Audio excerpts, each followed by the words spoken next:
It's great to be here to speak directly to the woke mob. The liberals have basically made up this whole agenda that guacamole is made of avocados. It's not the truth. Ticked off, tee off. This is it. Scubbity bobo, scubbity dog. Moving Wisconsin forward, one joke at a time. This is Kristen Bry with As Goes Wisconsin. Yada, yada, yada. Hello, Wisconsin! Are people who get public assistance lazy? 844-967-2789. Are people who get food share benefits or unemployment or are on Badger Care, are they just lazy? Is that what we want to believe about them? Because that is what a certain third question on your ballot wants you to believe and continue to promote this prejudicial BS myth that people are just sucking off the teat of the government while they're not working. And if you don't believe me, I came across a certain ad that was targeted to a very specific kind of person. Was it? I found myself on Fox News, the website. I think, what was I looking for? I think I was looking for that Taylor Lorenz when we were talking about doomerism a week or so ago. And a link led me to Fox News's coverage of that doomerism story. And what was the ad on this Fox News article that I wasn't paying attention to until the first line says the word Wisconsin? So then my ears perked up, and this is how it went. Here's a shout out to the generous taxpayers of Wisconsin. I'm really digging this deal. I get welfare benefits and I don't even have to look for a job. Sure, there's lots of jobs out there, but with all these new streaming options, man, I got better things to do. Like binge watching season 6. Mom, bring me some chips. Vote yes on question 3 to require work for welfare. First of all, vote no. But why should I vote no? You should vote no for so many reasons. But again, do you buy into this? It's been decades of linking, instead of a war on poverty, a war on poor people coming from one side of the aisle. Because there is an assumption and a trope that is total BS that if you receive any public assistance, and no, it's not welfare. There is no program called welfare. There are different public assistance programs that you qualify for that they already make you jump through so many hoops and red tape and bureaucracy to even get in the first place. And yet they still perpetuate this idea that those people are lazy and you work hard. You're paying for those people. But lo and behold, so this is, and this, even when this first was passed in the legislature to put as a non-binding referendum on the April 4th ballot, it was annoying then, but that ad really fired me up. Because as Jane pointed out, you can't see it, but the ad, if I can try to describe what's happening in the ad, it is a overweight, as someone said, because I made a video about this, as someone said in my comment section, it's like a real life Cartman cosplay.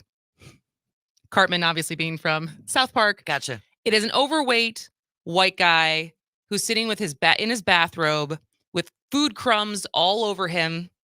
Eating Cheetos. Playing video games, it's a slob. He's a slob. And saying things like, well, this is a pretty good sweet deal that I have, being rude to his mother.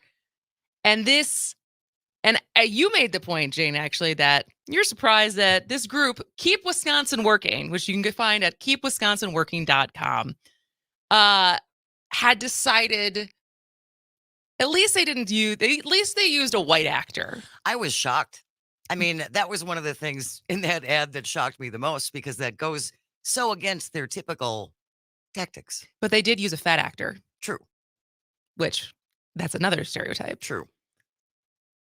And there's so many different things about this that are frustrating. But the first thing is, which was reported on extensively once this was passed and has been people continue to talk about, is the fact that this is already a thing. And has been for The a long time. First of all, most of the programs that are available, able-bodied single people don't even qualify for. A lot of them are set up for people who have children or have dependents, Right. are disabled, are elderly. But some of them that if you are a single person with no dependents and are of working age and able-bodied, so first of all, who gets to decide if you're able-bodied? Because there's a lot of people who don't qualify for disability, but certainly are impaired from working. You have to be looking for a job. Yes. That is a requirement already. For unemployment, for a little while during the pandemic, they had put a moratorium on having to search for work. And that was also during the huge mess that the unemployment system had created. Right. Antiquated Yes. unemployment system. And so there was for less than a year opportunity to not be proving that you were searching for work and receive your unemployment. That is not the case anymore. You have to document 4 times a week that you are searching for work. And for food share benefits, it's the same thing. If you were between 18 and 49, there was a work requirement to be getting your benefits. And there was just this like separation from people understanding that we have working poor. We have people who have jobs, who have multiple jobs, who are barely scraping by And who have to apply for food stamps. and have to go through this process and the red tape of trying to get some help. And this is a referendum that is non-binding. So even if everyone votes yes on this, it doesn't actually change anything. But it doesn't change anything even if it was binding because this is already the case. Yeah. This is what we're already doing. This is Tommy Thompson. This is what we do already to protect, to make sure people aren't taking advantage of the system. And they are using this as a tactic to exploit the people who so fervently believe that people who are on public assistance are lazy and taking advantage of the system when there is absolutely no proof that that is real at all. We have the lowest unemployment rate on record. We're at 2.7 for our unemployment rate because they're putting this out there under the guise of we need to get Wisconsin back to work. You know, everyone's looking for workers right now and not addressing that all the facts. So maybe we should become a more like appealing place to live. That might help. Because basically everyone who wants a job right now has one. There are some who don't.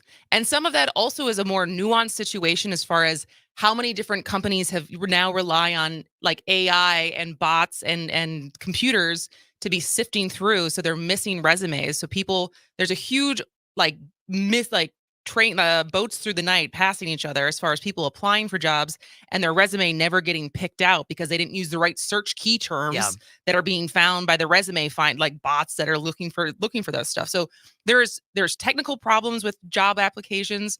There's also just as far as the fact that like we just don't have as many workers as we need. We've talked about this on this show many times. We are a decade away from being 130,000 people shy of what our workforce needs. And on top of that, someone's going to throw out the fact that we have a declining labor participation rate, which is different than an unemployment rate. But we also have an aging population. During COVID, there was a lot of people who just chose to go into retirement. Yep. And so I've been sitting on this ad just because there's been different stories. We almost bumped it today because there was another breaking news story that we're going to talk about tomorrow in regards to how this same side of the aisle chose to completely should we just say outright lie? Misrepresent. Misrepresent a case that Janet Protasewicz sentenced on, and the victim in that case has now spoken out, saying it's re-traumatizing the way that they've represented her case in these ads, and it's false. So we'll talk about that case tomorrow because there's only so much time, because we're going to have a lot more fun starting at 11:30, and I'm going to calm down and take a breath. That's all right. Because activist Piper Perabo is going to be here at 11:30, which is wild. So we're going to have a lot more fun at the bottom of the hour talking to her and why she cares about our Wisconsin state election coming up in 5 days on April 4th. But I don't want to close it on this issue yet, because even though this is a non-binding referendum, you should still vote no. But even though this is not something that has teeth, it's the idea that this is still getting exploited as a way to separate and divide and hate your neighbor and peg them as lazy and just keep this trope going that people who receive public assistance are lazy and are taking advantage of the system. And so I would love, do you believe in that? If you believe that, I would love to hear from you and have you convince me otherwise. 844-967-2789. Otherwise, also, I would love to hear from you if you or anyone you've loved has ever needed a public assistance. And that's food share, that's unemployment, that's Badger Care, anything that is there to make sure you don't fall through the cracks. And tell me, was that person lazy? Were you lazy? Or were you just on a hard time and needed some help? 844-967-2789. We're going to take a quick break and be right back.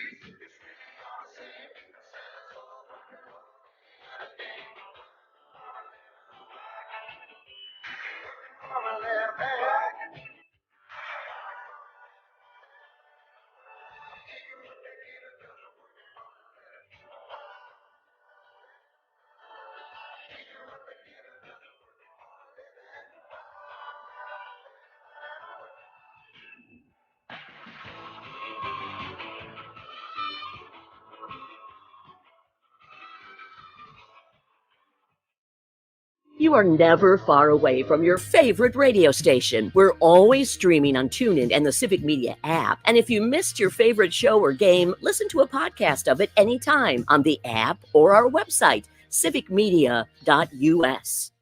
Monday morning at 8, don't miss Under the Helmet with the Gravedigger, featuring legendary Gilbert Brown and Earl Ingram. Football, life, and fun. Earl, you've been driving a Yugo. They just gave you a brand new Ferrari with turbo boost.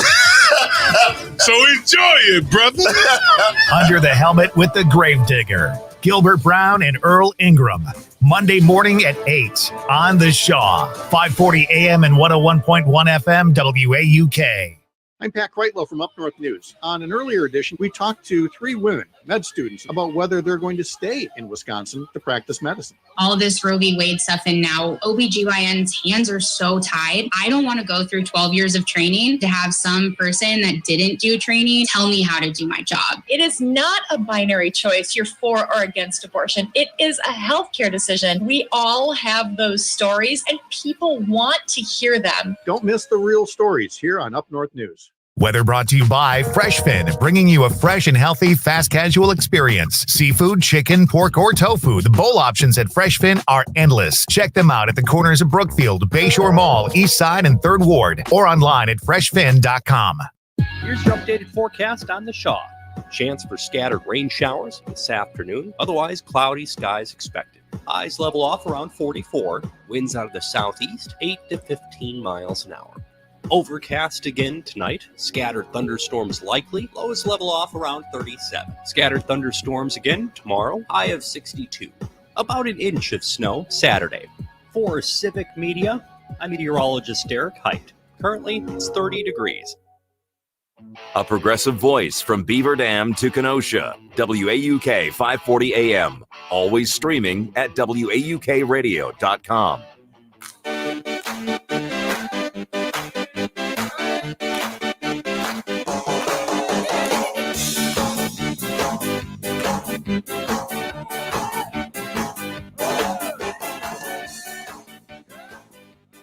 Welcome back to As Goes Wisconsin. I am Kristen Bry. She is Jane Madnair. And we are asking, have you or anyone you loved ever needed to apply for public assistance? And did that make you feel lazy? Were you lazy? Or were you lazy? Were you taking advantage of the system? Or do you find this non-binding referendum as question number 3 on your ballot offensive? Because that is clearly who they are targeting when they put this question on the ballot, is trying to motivate people who really hold that to be true. Yes. That there are people who are taking advantage of the system and just sitting back, playing video games. Living a good life. Living their good life off that sweet, sweet unemployment at $300 a week. 844-967-2789. Have you ever been on public assistance? Did you know someone who was? Or were they just lazy? Text from the 414, the right has had a war on the poor for years. Now they're going after the working poor. They're trying to convince the public that poor equates to lazy. Let's not let them get away with this. And it's just because I think what's so frustrating about this to me, and I made a video about this the other night that I think it's like 100,000 views or something, and I got a ton of comments on it. And, someone tried to equate this to when we have non-binding referendums on weed in Wisconsin, because that is not legal. I know in Milwaukee County this time around, we have a non-binding referendum on abortion. And they're like, well, it's the same thing. It's there to get voter turnout. But the difference is we don't have legalized marijuana in Wisconsin. Right now, we live under an 1849 criminal abortion ban. So when people are sharing their opinion on something that is not currently the law, they would like to see it be changed, but they're putting this forward as if this isn't already how it works in Wisconsin. You have to be able to show that you are either working or looking for work when you are a single able-bodied person. So they are promoting this idea that that's not the case right now, which is a flat-out lie. So they are appealing to people who want to believe that lie. 844-967-2789. Curtis on the phone from West Dallas. What do you want to say, sir? I want to say what you guys are talking about is a very, very touchy topic we'll talk about, because a lot of families don't like to talk about their family being on like some kind of assistance. But let me tell you, blindness runs in my family, and my brother had a concession stand down at the courthouse for 27 years, and he lost his vision because due to macular degeneration. So I can't say the word, but anyway, sure. It's basically correct. And people don't realize that when something like that tragic happens to you, you need some help. Yep. And nobody likes to ask for the help until it really hits you in the face. But a lot of people don't like to talk about it because they're like, oh no, so-and-so, no, so-and-so. But the bottom line is, we have no problem giving corporate welfare and assistance to corporations. But when it comes to individual people in this country, we have to start caring about one another and showing compassion, because that's what it's all about. And it's sad about the Republican Party, because that's all they care about is nipping away. The bottom line is they took away welfare. How many years ago? Scott Walker got rid of that. We got no more welfare in the state. And anybody that's a single mother, how can they afford to do anything? Because when it comes down to it, they can't afford their own rent because they have to live in low-income housing, and then they take everything else away from them. So, like my niece, she's a single mom. She lives in low-income housing in La Crosse. And the bottom line is, everything you turn around, when she tries to work, they take more and more away from her. And it's really a bad situation. Absolutely. That's the thing behind it. People have to come together and stop being so mean to each other and understand, when you don't need the help, you just want to talk about how bad it is. But when you need the help, you're going to be like wishing it was there. That's all I can say. But have a great day. Thanks so much for the call, Curtis. And I think it goes back, and I wish this was my line, but this is a line from Newsroom, when at the very pilot episode, Jeff Daniels says, I wish we were still a country that had a war on poverty and not on poor people. And this is what it is. Yes. We have Tony from Wisconsin Rapids on the phone. Thanks for joining us, Tony. What do you want to say? Hi, yes, good morning. I do agree that there is people that definitely are in need and don't abuse resources. But however, I personally witnessed, stood behind in line while I'm carefully budgeting, trying to buy 3 meals and lunches for the family on a very tight budget. And then watching somebody with a name brand coat, purse, glasses, Starbucks in their hand buying ribs and steak. That's where I kind of draw the line and I get really upset while I'm working and I'm paying. And yeah, How do you, can't afford Tony? that stuff, Tony, so- how do you know that that person was receiving assistance? because they pull out their green card.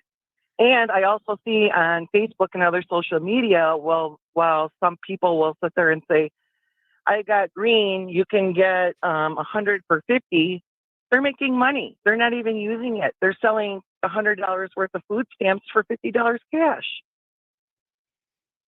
I've seen it. Thank you for taking my call. I appreciate your call, Tony. Yeah, it's hard to. I mean, when you see things, but it's also. I find it hard to believe because everything I know about food share is that there's a really strict limit on what you can use that for. And this was part of the baby formula shortage that happened last year, that even when brands would come back in stock for people who were on the WIC or WIC in Wisconsin, which was, mothers and infants, and they only could get certain name brands that were qualified for that. Right. And so I don't want to say that you saw what you saw, but as far as there is very strict limitations on what you can and cannot buy with that green card. And I don't disbelieve that there are people who will abuse the system. There are people who will abuse it if they can figure out how, but I don't think that it's the vast majority. And there are certainly people who are more people, I would say, who are getting abused by the system. Well, but we only have a minute left. And we're going to have a much more fun conversation when we come back. We have a guest. We have a great guest. Piper Perabo, actress and activist, is going to be here. We're going to talk about her combination of those two things and why she cares about our election next week. Stick around. It's going to be a good time. This is As Goes Wisconsin.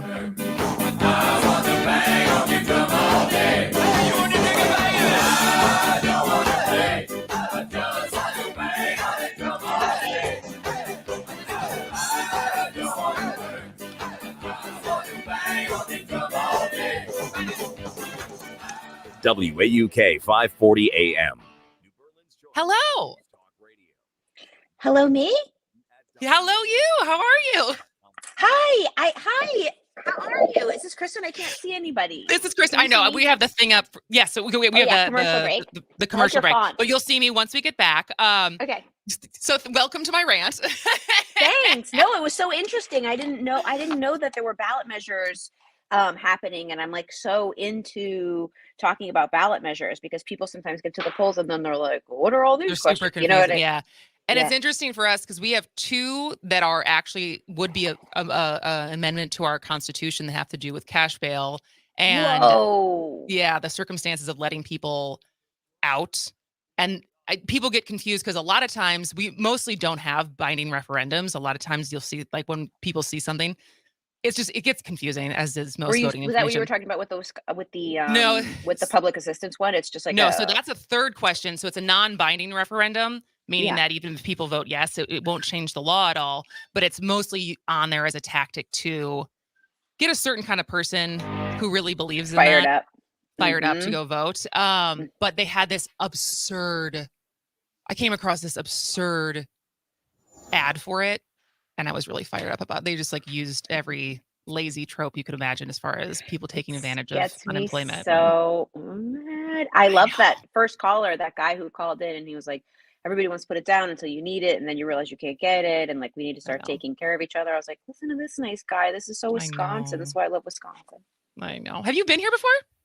Yeah, I have a cousin who lives in Wisconsin, so I was just out there last summer for her wedding. Fun. Yeah, I have family in Duluth, so the bars are Okay. open later in Wisconsin. So sometimes when we're really ripping it up, we go across the bridge to Wisconsin. Love that. Love that. Love you guys. Love you guys.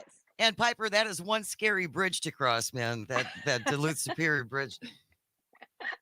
It's worth it to get to Wisconsin. That's hilarious. All right. Well, I think I already talked to you. It's gonna be very casual, very conversational. We'll come back in about a minute and a half, and then I have you until our 11:48 our time. And yeah, I think just talking kind of how you got into activism and how that balances with acting.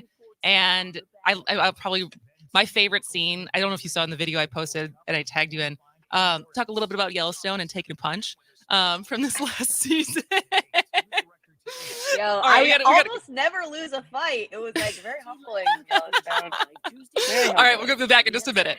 Okay. Local Civic Media radio station, streaming on the Civic Media app. Hey, this is Matt from Design Garden. Remember when the internet was new? Back then, you had to leave your house to start a business. Companies used to pay programmers bags of cash to get online. Now, small businesses can get online with a Facebook business page, or Squarespace, or Google My Business, or WordPress. But which tools should you use? Can you afford to go down the wrong path? Design Garden uses modern tools to build your website the right way. Find us online at design.garden. Again, that's design.garden. Do you love getting rewards when you shop? Then shop Knucklehead CBD and vapes with the Knuckleheads Club. Every $10 spent gets you closer to 25% off. No matter what you buy, make sure you buy Knuckleheads. Stop in Saturday and Sunday and get 15% off Wellness and Wellness Plus, including Delta 8, THCP, CBD, and more, while getting points towards your next purchase. Visit Knuckleheads Milwaukee at 2949 North Oakland Avenue or online at knuckleheads.shop. Knucklehead CBD and vapes, your one-stop smoke shop. Ready for our little forest adventure? Yes! There's a forest closer than you think. Find a park or forest near you and music inspired by nature at discovertheforest.org. Brought to you by USDA Forest Service and the Ad Council.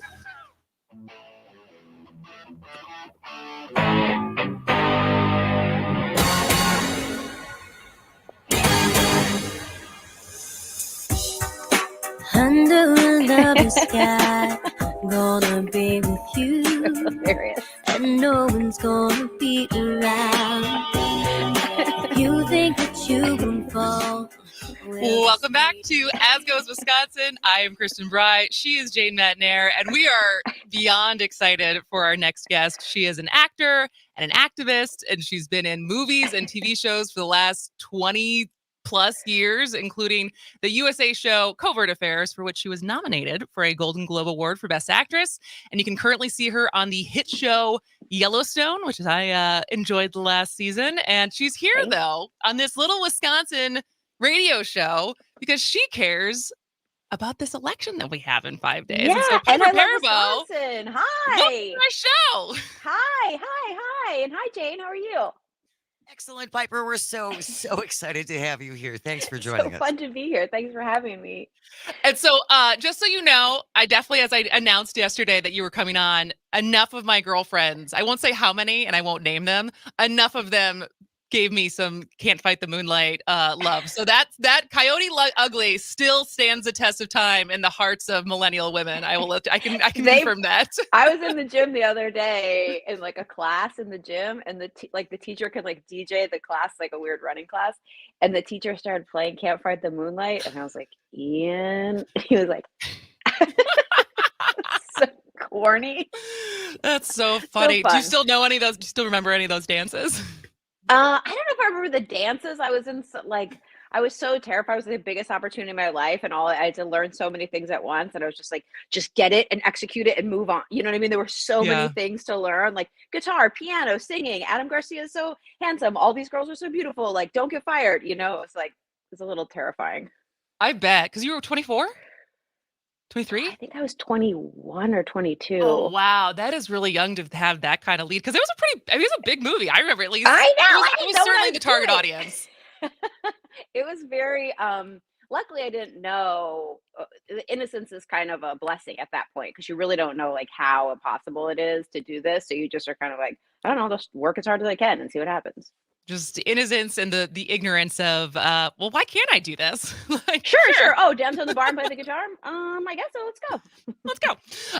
So most people know you as an actress. Like, as I said, you've been in the business for 20 plus years, Coyote Ugly, shows, TV, movies. But you also are a pretty staunch activist. And so have those always gone hand in hand for you, or did activism come later? activism came so much later. When I was doing covert affairs, it was like a show about a woman who works for the CIA. And so over the 5 seasons of that show, we went to like 30 different countries because we would shoot Oh, wow. abroad. And my cousin at the time, a cousin of mine, was working for the International Rescue Committee, which is like a very long-standing non-for-profit that helps refugees who are granted asylum in the United States figure out what to do when they get off the plane, get their kids into school, if we need language classes, housing, just like integrate people who have been accepted for asylum so that they have a good running start in this country. And we were filming Covert Affairs in Istanbul right during the beginning of the Syrian war. And so there were so many Syrian families Oh, fleeing the war. wow. They were sleeping under the bridges. There was just like such an influx of families that I hadn't seen that amount of encampments of like young mothers with babies and they were coming to Istanbul, which is quite far from the border, just to find work. And so I was talking to my cousin about it. And so that's when I first got involved with activism, was sort of doing refugee work with the International Rescue Committee. But then in the Trump era, then I sort of jumped in both feet because I was like, oh, maybe we should work on our house too. And it's funny how many of, because I think I said this story yesterday, but I definitely told you yesterday. Because I was at the Women's March convention in October of 2018. It was so cool. And I remember you were there, and I mean, there was a ton of stars there, but I remember that was like kind of that era similarly was like, oh, I was getting to start paying attention. And so like I left tech. I was working in like SaaS software stuff. And I was like, I need to figure out, I don't know what it is, but getting back into media, getting back in like using comedy and doing something with politics. And so it's funny because that also was like a similar time period. And that convention, and I know Women's March isn't as prominent as they were in like 2017 and 2018, but that was a really cool convention. And like, so it's like, since then, how much has stuff changed for you and like what you are advocating for, or has it changed, or has it just gotten bigger? It's just kind of gotten bigger. That convention by the Women's March, it was so cool, right? It was in Detroit, and like Maxine Waters spoke, and like, there were these like big congressional leaders who came in and spoke, but then there were also activist leaders and women who were working on all different kinds of issues. And when I first started in activism, I was just pissed off. I was like, Trump's like bragging about sexual assault. I'm terrified that he doesn't know what he's doing. I don't like his policies. I'm like, just was really concerned about our civil rights in this country. And so I started going to things like the first Women's March in DC, and I would literally just start introducing myself to women who appeared to be in leadership of their cause. And like, I was like, hi, I don't know, can I listen? And Women's March was a great place to sort of meet wide kind of the diaspora of issues that we're all working on, and then how we're trying to knit it together so that we can show up for each other, and then we're all stronger because I show up for even issues that I know very little about. I'll march for you, if I know that you're on the right side of things. And so so it's only kind of grown, because that's what if there's a thing to say, what I like about activism is the relationships and all that I learn. And so once you start saying like, I'll show up if you guys are going to do this, it just kind of expands the vision of what's going on. And also the solutions expand too, because you can see how we can help each other. Absolutely. And so I guess it's funny because now you play an activist on Yellowstone. So weird. And it was, I don't know if people, when your character got introduced on the show, Summer, who's a climate animal rights activist. Yeah. And so like, was it easy to tap into that character because of it? Or is she so different from how you approach things that it's still kind of a stretch? She's a very like Yellowstone activist, you know what I mean? She's like, she's just like ready to like get in a fist fight at a moment's notice. Like she'll be at your dinner table and we'll just insult you. It's like, that's not how you're supposed to, somebody asks you to dinner, like find common ground and like don't insult each other. But so Summer is pretty she wants to get in the mud, which is a little different than I am, but it's very Yellowstone, they like the mud. And actually I had my husband works on Yellowstone, and so I was having a dinner with the guy who writes it, Taylor Sheridan. The year before I did it, I was arrested protesting the nomination of Brett Kavanaugh to the Supreme Court. And so I had just gotten back from being arrested, and we went to dinner at their house, and I mentioned something about it at dinner, and he was like, what? And I told him that I was arrested. And he's like, tell me the whole story. And I told him the whole story. And he said, I'm going to write something about this. So that was really cool because Oh, Taylor and wow. I aren't on the same side of everything. Yeah. But he's smart and cool and an artist. And I was like, oh. So it's really kind of, Summer comes through his lens, through his typewriter. But that's interesting to me, too. And I mean, even if people don't watch the show, I find it interesting because I think there was a scene in when you're talking to, and now I'm Monica, and she says the thing about cities versus the country and like the mountains, and how the cities always need to be kept up because they're not actually natural. Like that line as an urbanite, like I was like, that line really hit me. And so there are, as dramatic as that show is, there are certainly moments that like are very poignant as far as the differences and trying to teach people like how different points of view of where you're coming from. Yeah, and I think that's one of the things that I agree with in the show. Is like Monica's coming from a real conservation standpoint, and so she and Summer can get on the same page there. And also because Taylor, the writer, cares about ranching and cares about that way of life, and that requires conservation and land management. And so we can kind of find common ground there, which I think is so beautiful and necessary in this country right now.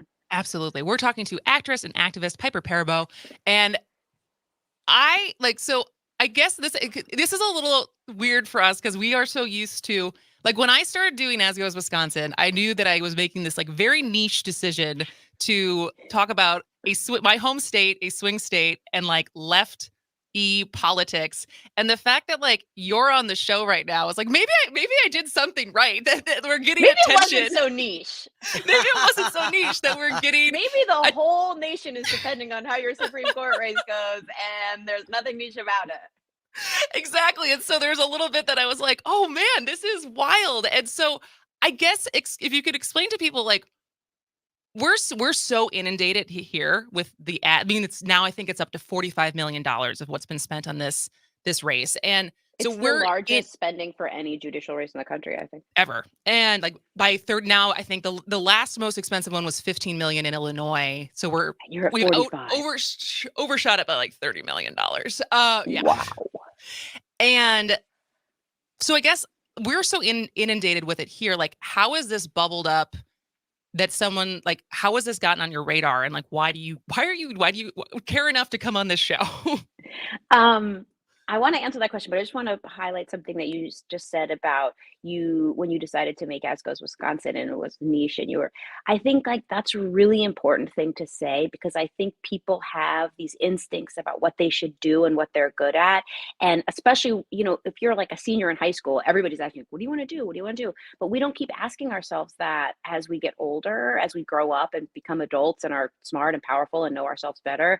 And it's so cool to still be asking yourself that and then make the thing that you think of, and it works obviously because you sort of had this instinct like I think I want to do this, and that is so powerful. And I feel like we don't encourage that enough, to kind of reassess and listen to that. And I just want to applaud you for that because that's really cool, and we should all get the chance and encourage ourselves to do that when we have that impulse. Well, thank you. Good job, you. I heard about the Wisconsin Supreme Court race when I was hearing about it from different sort of groups that I'm, women's rights groups are really interested because of the 1849 abortion ban that's in place in Wisconsin right now. And it looks like it'll come to the Supreme Court very soon. And so this race will determine the swing of the court. And so women's rights will be decided in Wisconsin by perhaps this Supreme Court. So of course, women's rights groups all over the country are watching you guys and watching this race to make sure that women of Wisconsin are protected. Also, I understood that the maps and the voting, the gerrymandering of Wisconsin could also come to the Supreme Court and the state Supreme Court in Wisconsin. And what's so important and sort of rang all my bells about that is from what I'm listening to and how it's going, and I'm thinking about 2024, Michigan's feeling kind of blue, Pennsylvania's feeling kind of blue, go John Fetterman, and Wisconsin is going to be this place that could determine the 2024 election. So when we're thinking about who will be the next president, you know what happened in 2020, that they started, the Trump administration brought up like 60 plus lawsuits that they were trying to overthrow the election with, and one got as far as your state Supreme Court, and it could have thrown out 250,000 votes. I mean, Wisconsin is in this fulcrum position where the nation is really looking to you to solidify democracy, make sure the votes count, make sure the voting is fair. And so having a legitimate and well-balanced Supreme Court that believes in democracy is critical for our whole nation. And I heard in an interview somebody saying, don't wait to 2024 and there's problems to be like, why didn't I vote in that April 4th election for the Supreme Court? Like, this is the chance. We never know, I didn't know that would be the moment that would change everything. We know the moment. It's April 4th in Wisconsin. Like, call all your friends. It just show up. So I'm just so grateful that you're talking about it so much, because the whole nation is really looking to you all. No pressure. No pressure, Wisconsin. That's fine, Piper. We're good with that. It'll be fine. We like attention, don't we? Midwest nice. Well, Piper, thank you so much. This has been such a treat to have you on. You are a joy and the ray of sunshine, and I appreciate all that you do in activism. I love your work, and you are welcome back anytime. Next time you're in Wisconsin, let us know. Totally. Next time I'm in Wisconsin, I'll come and we'll dance on the desks in your radio booth. Yes. Okay. All right, Thank Piper you so Perabo, much. thank you so much. Have a great Get out day. and vote, everybody. You too. Get out and vote. Bye. We'll be lost in the rhythm, so right. Feel it steal your heart Thank you guys so tonight. You can try to resist, try to hide from my kiss, but you know that you can't fight the moonlight deep in the dark. You surrender your heart, but you. Fear you may be missing out? We're always streaming on TuneIn and the Civic Media app. Enjoy listening live or catch up by finding the podcast at civicmedia.us or wherever you enjoy listening to your podcasts. Hey, this is Jim Santel. I am the host of Morning Cannolis. Every single Saturday morning from 9 a.m. to 11 a.m., we talk about the major stories in law, in government, and the aspiration for justice in America. Delighted to have you join, call in, and be a part of our discussion right here on the networks of Civic Media.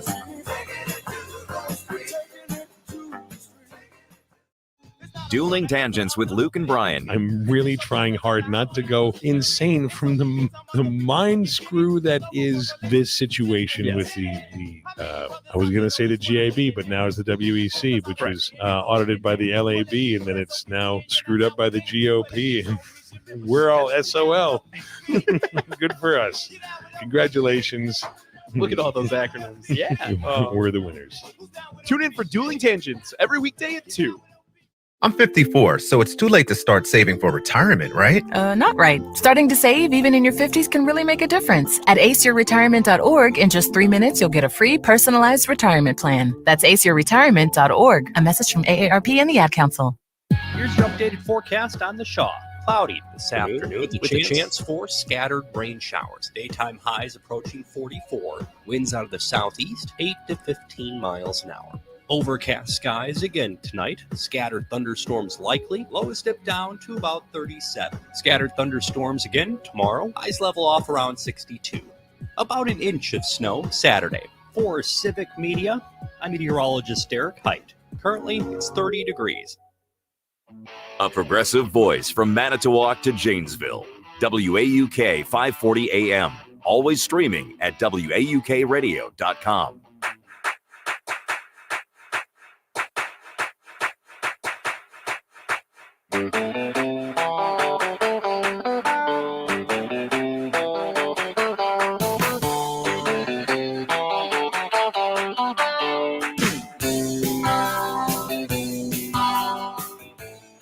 Welcome back to As Goes Wisconsin. I am Kristen Bry. She is Jane Madnair, and how exciting was that? That was really fun. It was fun. What a lovely person. Yeah, truly. If you missed it, Actress and activist Piper Perabo was just here for the last segment. We will certainly, as always, as we always post everything as a podcast, but we may separate that one out and post it as like a YouTube link and just that interview, because that was really fun. And I appreciated what she said as far as happening upon, the activism and like the stuff that she, through just exposure to different things, got her interested and invested, and then how that kind of got bigger the more she learned, the more things there were to care about and try to do something about, and including, a seemingly statewide election in a state that's 6 million people. And it isn't always easy to connect the dots of how this will affect the rest of the country. And she put it really eloquently, the way that she, this could be the state that decides, because we are often the state that decides with electoral votes. But if it goes to the Supreme Court again, it would be our Supreme Court that decides whose votes get counted, like it almost did in 2020. And just as a reminder, of the two candidates who are running for the Wisconsin Supreme Court, former Justice Dan Kelly would be completely fine with overturning the results of the election. No. Because he traveled around the state with Michael Gableman talking about how it wasn't fair and things were rigged. And so if you are still waffling between Judge Janet Protasiewicz and Dan Kelly, don't waffle. Please don't waffle. Please just vote. I mean, I have to imagine that there's not a ton of people who are still waffling. I have no polling information to make me believe that. But I think coming through and making sure that people actually vote, and whether they vote early, which you can still do, or make a plan to vote on April 4th. And if you're not registered, you can register the same day. You just need to bring your ID and a proof of residence. But this is this is like getting to the butterflies era, like the part of the timeline, as far as when you're like, I just want to know what's going to happen. As far as I've been through enough elections in Wisconsin now to feel like that in those last couple days of what is everyone's cliche is going to keep saying it's going to come out down to turnout, which is not untrue. No, it's not. And so that's all you can do, is make sure that you and everyone in your life gets out there and maybe be annoying. But as Piper said, everybody's watching us. The rest of the country is also very, very invested in this election. Yeah. And I'm so excited. And tomorrow we're going to be talking to Scott Ross and Bill McCoshen, who are on opposite sides of the aisle. Scott Ross was the founder and president of One Wisconsin Now, and that was very active during the Walker years, and still commentator, left-wing activist. Bill McCoshen, longtime Republican strategist in Wisconsin, worked for Tommy Thompson's, worked on tons of campaigns. And so I'm excited to hear, as we get to try to have more voices and hear from people on different sides, and excited to hear kind of like Bill's thoughts on that side. And I especially am excited to ask him, so like, if this does go to Protasiewicz, does that change the calculus at all in the legislature? Like, what does that change anything beyond what makes it to the Wisconsin Supreme Court? Or is there actual political strategy that will change because of her if she were to get elected? And so I'm excited to see what he says about that. And just a reminder too, the 8th Senate District is also critically important. It's not just the Supreme Court race. Jody Habush-Sinekin running against Dan Knodel. And Knodel has already said he would consider impeaching Justice Protasiewicz if she gets elected.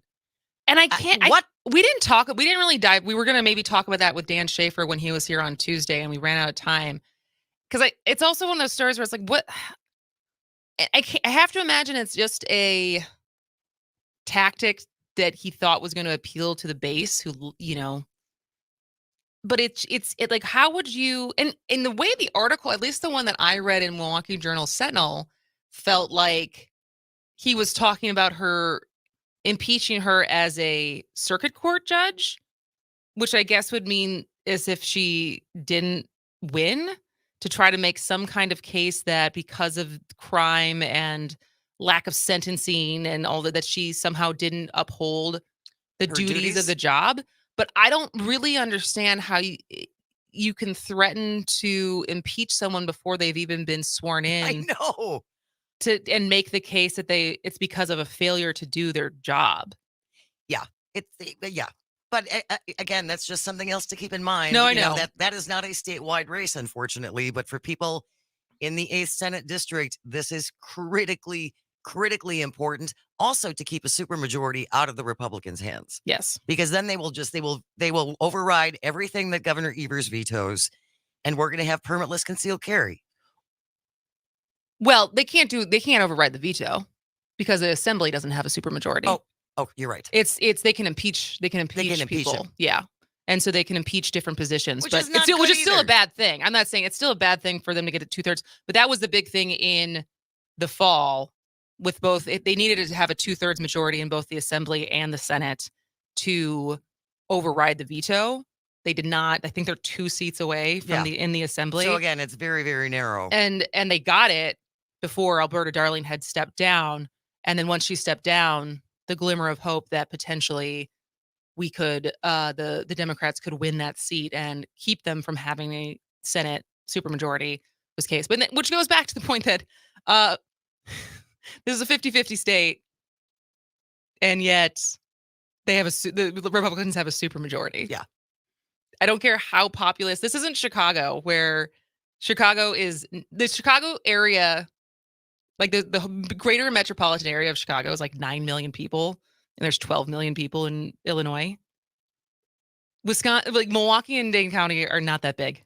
Like they're big. They're the biggest in Wisconsin, but there is still a huge amount of the population that lives outside of those 2 counties. And so, all right, well, that was a very fun first hour. We're going to take a break for the top of the hour news. But when we come back, State Senator Kelda Roys is here to talk about what we kind of have lost sight of, which is there's a budget that they're trying to make. And the public hearings are starting. In fact, there is one in Waukesha on April 5th. So we will talk to the senator when we come back. Stick around. This is As Goes Wisconsin.